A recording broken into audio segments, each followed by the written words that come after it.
ಯಾವುದಾದ್ರೂ ಹಳೆಯ ವಿಚಾರಗಳಿದ್ರೆ, ಹಳೆಯ ದ್ವೇಷಗಳಿದ್ರೆ, ಹಳೆಯ ನೋವುಗಳಿದ್ರೆ, ಸಂಕಟಗಳಿದ್ರೆ ಅದನ್ನು ಒಳಗಡೆಗೆ ಇಟ್ಕೊಂಡಾಗ ಅದರ ಸ್ಫೋಟವಾಗೋದು ಇಂತಹ ಸಂದರ್ಭಗಳಲ್ಲೇನೆ. ಈಗ ಮತ್ತೆ ಅದೇ ರೀತಿಯಾದಂತಹ ಸ್ಫೋಟವನ್ನ ಜಿಲ್ಲಾಧಿಕಾರಿಗಳು ಮಾಡಿದ್ರು. ಇನ್ನು ಪ್ರಜ್ವಲ್ ರೇವಣ್ಣ ಅವರ ವಿರುದ್ಧ ಎಫ್ಐಆರ್ ಪ್ರಕರಣ ಏನಿದೆ, ಸಚಿವ ಕೃಷ್ಣ ಬೈರೇಗೌಡರು ವಾಗ್ದಾಳಿಯನ್ನ ಮಾಡಿದ್ದಾರೆ.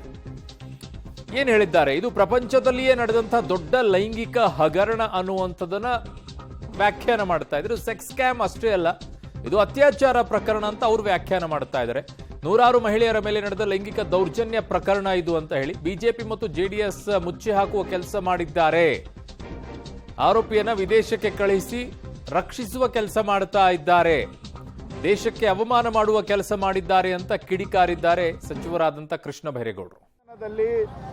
ಸಂಸದರಿಂದ ಆಗಿದೆ ಅಂತಕ್ಕಂಥ ಲೈಂಗಿಕ ಹಗರಣ ಮೊದಲನೇ ವಿಷಯ. ಇದರಲ್ಲಿ ತಾವು ಅರ್ಥ ಮಾಡ್ಕೋಬೇಕಾಗಿರೋದು, ಇದು ಕೇವಲ ಒಂದು ಸೆಕ್ಸ್ ಸ್ಕ್ಯಾಮ್ ಅಲ್ಲ, ಇದು ರೇಪ್ಗೆ ಸಮಾನವಾದಂತಹ ಸೆಕ್ಸುವಲ್ ಎಕ್ಸ್ಪ್ಲಾಯಿಟೇಷನ್. ಇದು ಅಮಾಯಕರ ದುರ್ಲಾಭ ಪಡೆದಿರ್ತಕ್ಕಂಥದ್ದು.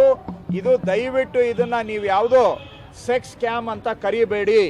ಇದು ಸೆಕ್ಸ್ ಸ್ಕ್ಯಾಮ್ಗಿಂತ ಮೀರಿದಂತಹದ್ದು.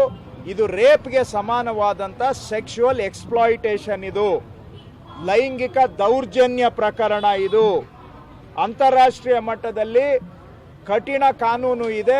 ರೇಪ್ಗೆ ಸಮಾನವಾದಂಥ ಕಾನೂನು ಇರತಕ್ಕಂತಹ ಸೆಕ್ಸುವಲ್ ಎಕ್ಸ್ಪ್ಲಾಯಿಟೇಷನ್. ಪ್ರಜ್ವಲ್ ರೇವಣ್ಣ ಅವರು ನೂರಾರು ಮಹಿಳೆಯರ ಜೀವನವನ್ನು ಹಾಳು ಮಾಡಿದ್ದಾರೆ, ಮಾಂಗಲ್ಯ ಕಿತ್ಕೊಂಡಿದ್ದಾರೆ ಅಂತ ಡಿಸೆಂಬರಲ್ಲೇ ಪತ್ರ ಬರೆದು ಇವ್ರಿಗೆ ಟಿಕೆಟ್ ಕೊಡಬಾರ್ದು ಅಂತ ಹೇಳಿದ್ರು ಕೂಡ ಅವರಿಗೆ ಟಿಕೆಟ್ ಕೊಟ್ಟು, ಅಷ್ಟೇ ಅಲ್ಲ ಪ್ರಧಾನಮಂತ್ರಿ ನರೇಂದ್ರ ಮೋದಿ ಅವರು ಹಿಂದೂ ಮಹಿಳೆಯರ ಬಗ್ಗೆ ಮಾತಾಡ್ತಕ್ಕಂಥವ್ರು ಇಲ್ಲಿ ಇಷ್ಟೊಂದು ಹಿಂದೂ ಮಹಿಳೆಯರ ಮಾನ ಭಂಗ ಆಗಿದೆ, ಮನೆಯನ್ನ ಹಾಳು ಮಾಡಿದ್ದಾರೆ, ಮನೆಗಳನ್ನು ಒಡೆದಿದ್ದಾರೆ, ಮಾಂಗಲ್ಯವನ್ನು ಕಿತ್ಕೊಂಡಿದ್ದಾರೆ ಅಂತ ಗೊತ್ತಿದ್ರೂ ಕೂಡ ನರೇಂದ್ರ ಮೋದಿ ಅವರು ಅಲ್ಲೇ ಬಂದು ಭಾಷಣ ಮಾಡ್ತಾರೆ. ನೀವು ಪ್ರಜ್ವಲ್ ರೇವಣ್ಣ ಅವರಿಗೆ ಕೊಡುವ ಒಂದೊಂದು ಓಟು ಕೂಡ ನರೇಂದ್ರ ಮೋದಿಗೆ ಕೊಡುವ ಓಟು ಅಂತ ಭಾಷಣ ಮಾಡಿದ್ದಾರೆ.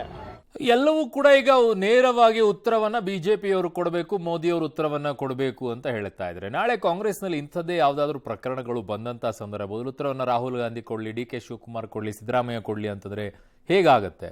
ಹಿಂದೆ ಅನೇಕ ಘಟನೆಗಳು ಕೂಡ ಕಾಂಗ್ರೆಸ್ನ ಪಕ್ಷದಲ್ಲಿ ನಡೆದಿದೆ. ಅದಕ್ಕೆ ಉತ್ತರವನ್ನ ಸಿದ್ದರಾಮಯ್ಯ ಕೊಡಿ ಅಂತಂದ್ರೆ ಸರಿ ಅನ್ಸುತ್ತಾ? ಉತ್ತರವನ್ನ ಡಿ ಕೆ ಶಿವಕುಮಾರ್ ಕೊಡಿ ಅಂದ್ರೆ ಸರಿ ಅನ್ಸುತ್ತಾ? ಹೇಗೆ ವ್ಯಾಖ್ಯಾನ ಮಾಡ್ತೀರಿ? ನೀವೆಲ್ಲ ಹಿರಿಯ ನಾಯಕರುಗಳು. ಉತ್ತರ ಕೊಡಿ ಪ್ರಜ್ವಲ್ ಅವರೇ ಅಂತಂದ್ರೆ ಓಕೆ, ಉತ್ತರ ಕೊಡಿ ರೇವಣ್ಣ ಅವರೇ ಅಂದ್ರೆ ಓಕೆ, ಅವರ ಕುಟುಂಬದವರಿಗೆ ಓಕೆ. ದೇವೇಗೌಡರು ಕೊಡಿ ಅಂದ್ರೆ ದೇವೇಗೌಡರಿಗೆ ಏನು ಮಾಡೋಕೆ ಪಾಪ 91 ವರ್ಷ 92 ವರ್ಷ ಅವರಿಗೆ, ಅವ್ರೇನು ಉತ್ತರ ಕೊಡಬೇಕು ಇದರಲ್ಲಿ? ಅವ್ರೇನು ಹೇಳಿರ್ತಾರ? ಕಮಾನ್, ಲೀಡರ್ಸ್ಗಳ ರಾಜಕೀಯವನ್ನ ಮಾಡಿ ಈ ಮಟ್ಟಕ್ಕಲ್ಲ. ತಪ್ಪು ಮಾಡೋದಕ್ಕೆ ಶಿಕ್ಷೆ ಹಾಕಿ ಒಳಗಡೆ ಹಾಕಿ ಹೆಣಿಗೇರಿಸ್ಕೊಳ್ಳಿ.